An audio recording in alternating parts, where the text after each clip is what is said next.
Today we'll talk about how can you find your favorites on your RetailMeNot app. We could to figure out the solution on how you can do that in your app. So you just follow this ways and it's going to work with you.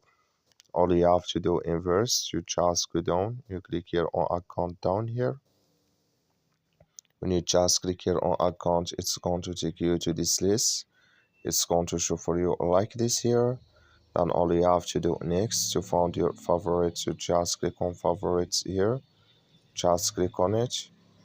So then it's going to take you to this list. It's going to show for you like this here. Then here you will find all favorites you have.